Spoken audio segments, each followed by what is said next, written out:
जादुई मटका। बहुत समय पहले की बात है। एक छोटे से गांव में रमेश नाम का एक गरीब किसान रहता था। उसके पास खेती के लिए बस एक छोटा सा खेत और एक पुराना सा घर था। वो बहुत मेहनती था, लेकिन हर साल सूखा पड़ने के कारण उसकी फसल खराब हो जाती थी। इस बार भी ऐसा ही हुआ और रमेश बहुत परेशान था कि अपने परिवार का पेट कैसे भरे। एक दिन रमेश जंगल में लकड़ियां काटने गया।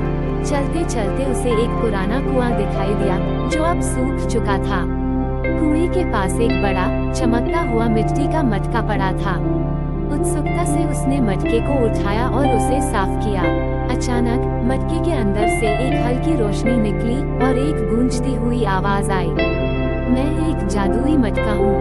जो भी तुम इसमें डालोगे वह 10 गुना हो जाएगा। लेकिन याद रखना, लालच मत करना, वरना यह अपनी शक्ति खो देगा। रमेश को अपनी किस्मत पर यकीन नहीं हुआ।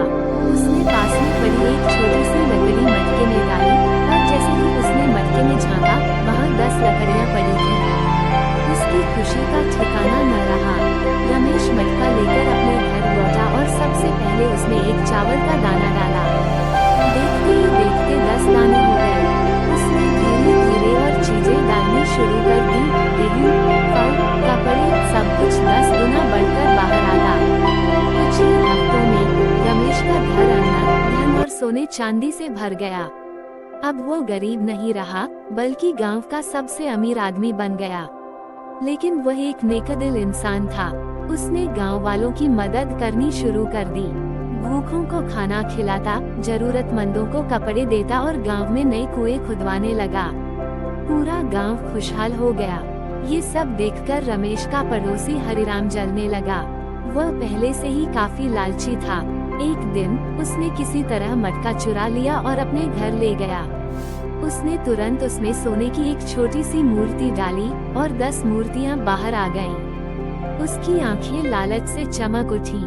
अब हरिराम ने सोचा, अगर मैं खुद को ही मटके में डाल दूं, तो 10 हरिराम बाहर निकलेंगे और मैं सबसे अमीर आदमी बन जाऊंगा। उसने जैसे ही खुद को मटके में डाला, अचानक मटका जोर से हिलने लगा और एक जोरदार आवाज आई।